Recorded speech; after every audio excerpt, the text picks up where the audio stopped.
Shalom price Lord. இன்றைய தேவனுடைய வார்த்தை அப்போஸ்தலர் எழுதின நடபடிகள் 24ஆம் அதிகாரம் 16வது வசனம். நான் தேவனுக்கும் மனுஷருக்கு முன்பாக எப்பொழுதும் குற்றமற்ற மனசாட்சியை உடையவனாய் இருக்க பிரயாசப்படுகிறேன். ஆமென். இன்னைக்கு நம்ம பார்க்குற தலைப்பு மனசாட்சிங்க. ஹல்லேலூயா.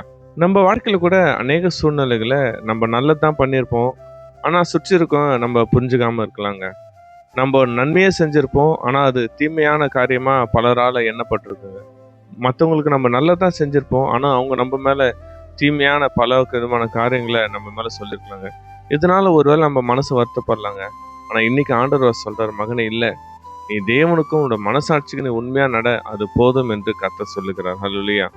நம்முடைய வேதாந்தத்தோட தானியேலுடைய சம்பவத்தை நம்ம பார்க்குறோம். அவன் தேவனுக்கு முன்பாக ரொம்ப உண்மையிலவனா இருந்தாங்க. அது மட்டும் இல்லைங்க, அவனோட ராஜாவுக்கும் அவன் ரொம்ப உண்மையிலவனா இருந்தாங்க. ஆனால் கூட இருந்தாங்க அவனை தவறான மேலே பழி சொல்லி ராஜாவுக்கும் விரோதமான பல விதமான தீமையான காரியங்கள் அவன் மேலே சொல்லி ராஜா கிட்டேருந்தே அவனை சிங்க கபில போட உத்தரவு வாங்கிட்டு சிங்க கபிலையும் போட்டுட்டாங்க. ஆனால் தேவன் தானியேலோட மனசாட்சியை பார்க்கிற தேவன். ஆமென். தேவன் அவனுடைய இருதயத்தை பார்க்கிற தேவன். தானியேல் எவ்வளோ உண்மையா இருந்தான்னு மற்றவங்களுக்கு தெரியாம இருக்கலாங்க, ஆனால் தேவனுக்கும் தானியேலுக்கு மட்டும்தாங்க தெரியும் தானியேல் எவ்வளோ உண்மையா இருந்தாரு. அந்த உண்மையை கர்த்தர் பார்த்தாருங்க. சிங்கங்களின் வாய் அவனை தொடாதபடிக்கு தேவன் அந்த வாய்களை கட்டி போட்டாருங்க. பிறகு மறுநாள் வந்து ராஜா கேட்கிறாரு, தானியேலே, உன்னை தேவன் உன்னை தப்பு வித்தாருன்னு.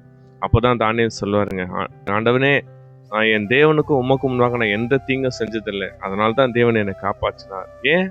தன்னுடைய மனசாட்சியில் அவர் உண்மையுள்ளவராக இருந்தாருங்க. கர்த்தர் அவர் எந்த தீங்கும் அணுகாதபடி தேவன் பாதுகாத்தாருங்க. நம்ம வாழ்க்கையில கூடங்க மற்றவங்க செய்கிற தீர்ப்பு தான் நம்முடைய வாழ்க்கையின் எண்ணங்கள் கிடையாதுங்க. தேவனுக்கும் நமக்கு தான் தெரியும் நம்ம குற்றமற்ற மனசாட்சியை உடையவனா இருக்கணும். ஹல்லேலூயா. இப்போ இதுல இருந்து ஆண்டவர் சொல்றதுங்க, நம்ம தேவனுக்கும் நமக்கும் உண்மையா நடந்தாலே போதுங்க. கர்த்தர் நம்ம அந்த உண்மையை இருக்கிறார். பலவிதமான காரியங்கள் தீமையான காரியம் நம்ம மேல பழி சொல்லியிருந்தாலும், நம்ம மேல தீமையான பழிகள் சொல்லியிருந்தாலும், கர்த்தர் அந்த உண்மையை ஒரு நாள் நிலைநாட்ட செய்வாருங்க. நம்மளை அந்த சிங்கங்களின் வாய்க்கு ஒப்பு கொடாமல் தேவன் பாதுகாப்பாருங்க. வெட்கப்பட்ட இடத்துல கர்த்தர் மீண்டும் நம்மளை தலை நிமிர கர்த்தர் செய்வாருங்க. ஹல்லேலூயா. கண்ணில் மூடி ஜெபிக்கலாமா? நீதிக்கும் உண்மைக்கும் உறுதுணையா இருக்கிற எங்கள் அன்பின் தகப்பனே அப்பா, எங்க வாழ்க்கையில கூட அநேகமான ஆண்டவரே அப்பா பழிகள் நாங்கள் சுமந்து கொண்டு இருக்கிறோம். ஆனால் உமக்கும் எனக்கும் தான் தெரியும் நாங்கள் எந்த அளவுக்கு உண்மையிலவனா இருக்கிறோம் என்று. அப்பா, நீர் எங்கள் உண்மையை பார்க்கிற தேவன். நீர் எங்களுக்கு பதில் அளிங்கப்பா. பல விதமான தீமையான காரியங்களை விடுதலை செய்யுங்க. நீர் எங்களுக்கு உண்மைக்கு தக்கதான பலனை நீர் கட்டளையிடுங்கப்பா. நீர் மாத்திரம் நீ ஆசீர்வாதம் வழி நடத்துங்க. இயேசு கிறிஸ்துவின் சொன்னால பிதாவே, ஆமென்.